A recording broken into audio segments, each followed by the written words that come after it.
Demain, toute la journée, la ville de Bernay accueille une compétition de tracteur pulling. Il s'agit pour ces engins habituellement réservés aux travaux de labour de tracter sur une courte distance une charge le plus rapidement possible. Cette année, 6 nations sont représentées, dont la France. Michel Guillot.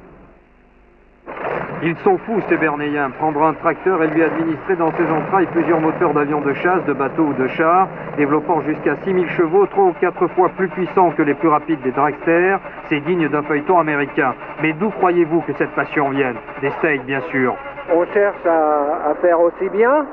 On n'y arrivera pas parce qu'on n'a pas les mêmes moyens financiers. Mais disons, on adapte le tracteur pulling à la française, c'est-à-dire c'est beaucoup plus amical. C'est toute une bande de bons copains et on se conseille, on s'aide. Tandis qu'aux États-Unis, chacun garde son secret et puis tout ça est noyé dans les dollars. Dans cette discipline tractorienne, ce n'est pas tous les jours que l'on voit un député aux commandes. Il s'agit pour les futurs vainqueurs de tirer le plus rapidement possible sur 100 mètres une charge de 18 à 28 tonnes en un minimum de temps et selon la catégorie.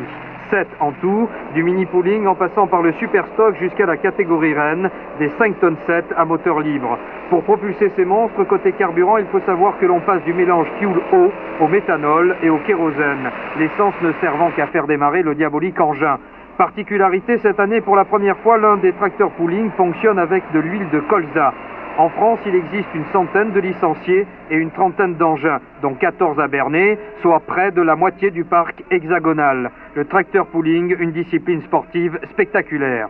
On peut comparer ça à un motocross, à une course de voiture. Le but pour les constructeurs, c'est d'avoir un engin de plus en plus performant. Donc ce qui veut dire qu'au niveau mécanique, on arrive à être très pointilleux et trouver des astuces pour emmagasiner un maximum de puissance pour un faible poids de l'engin. Ceci dit, sur un engin, on arrive à accoupler 6, même 7 moteurs pour en augmenter la puissance. Quel est l'intérêt immédiat pour les constructeurs? Je pense que pour l'image de marque d'une société qui construit du matériel, c'est très bon. D'ici 2 ans, Bernay est admirablement bien placé pour organiser les futurs championnats d'Europe.